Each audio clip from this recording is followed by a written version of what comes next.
This house on a quiet street in southern New Hampshire, home, according to federal officials, to a man accused of belonging to a Russian covert smuggling ring, charged with trafficking sensitive, military-grade components to Russia, including for developing nuclear weapons. The DOJ alleges that the resident, Alexei Brayman, was working alongside American citizen Vadim Yermolenko from New Jersey. Both were arrested.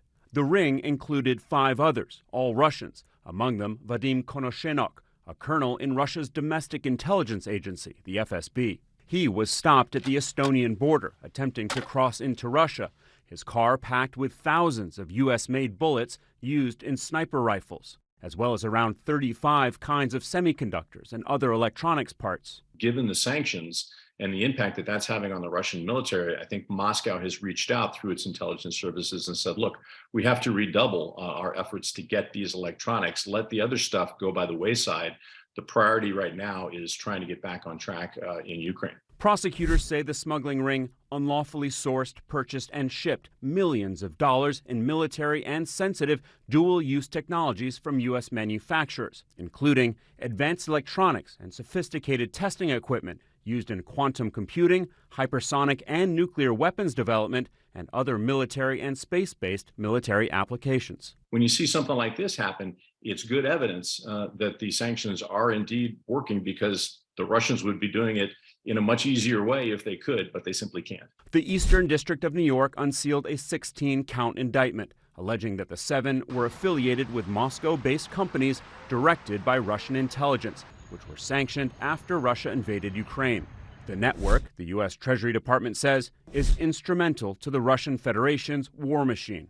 What was being smuggled, FBI Director Chris Wray said, poses great danger in the hands of our adversaries. And Aaron, U.S. officials say that the proceedings to extradite that FSB colonel from Estonia to the United States will begin soon. Russia has called his detention by Estonia on behalf of the U.S. unacceptable and vowed that there will be a response. As for those 2 men who were arrested here in the U.S., they have been released on bail, but their passports have been taken away. Their travel has been restricted. They are expected back in court on February 7th in Brooklyn. Aaron. Alex Marquardt, thank you very much for all of that new reporting. And I want to go now to the Democratic Congressman Jim Himes, because he's on the House Intelligence Committee, and he recently traveled to Ukraine to meet with President Zelensky as well as other officials there. So, Congressman, I do want to ask you about Alex's reporting first, this Russian weapons smuggling ring here in the United States. What does this tell you about Putin? I mean, that why he would even be doing this, that he's going to such lengths to do something like this? Yeah, well, Aaron, thanks for having me on. First, I would say that this is not unusual. For decades, for generations, we've been facing Chinese, Russian, other efforts to get our equipment. Your correspondent is exactly right that this is a sign of desperation. This is stuff that could ordinarily be bought on the open market by the Russian government, but it cannot be bought by the Russian government now that, of course, sanctions and prohibitions are in place. The other thing I would note, the FBI is exactly right. Obviously, a guy with a trunk full of rounds, that's a guy who can assist in the creation of an awful lot of mayhem. But at the end of the day, there is no way in the world that you can restock, rearm, and refurbish the Russian military by guys driving cars across the border of Estonia. So we need to continue to take this stuff really, really seriously, but it is a sign of desperation. So CNN has reported, Congressman, that the Biden administration is finalizing those plans to send the U.S. Patriot missile system to Ukraine. Now, of course, this is the most advanced missile defense system in the world. Ukraine has been asking for these, pounding the table for them since the start of the war, and as Will said, for even prior to that. But the thing is, as you know, the former Russian president Dmitry Medvedev has made the Russian position clear. He has said that if this happens, they would, quote, immediately become a legitimate target of our armed forces. So how worried are you that supplying these Patriot systems could lead to a very serious escalation in this war that would involve the U.S. and Russia now directly fighting? I'm not that worried, Aaron.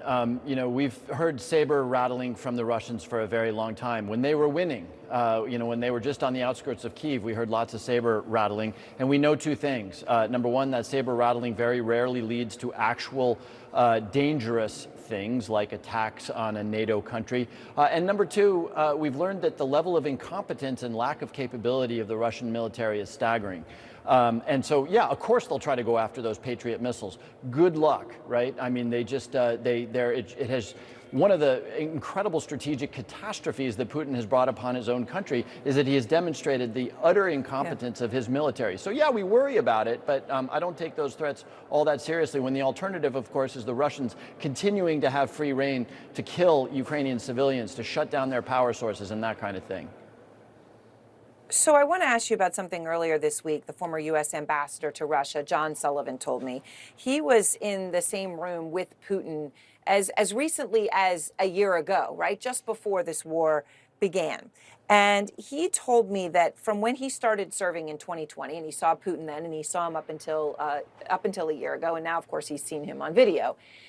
His comment was that Putin does look stressed, puffy, overtired. What are your briefers telling you about Putin's health right now? Well, I can't get into what briefers have told me in any detail, but I will tell you this. He is an individual who is powerful in Russia because he has this argument about the power and invincibility of Mother Russia.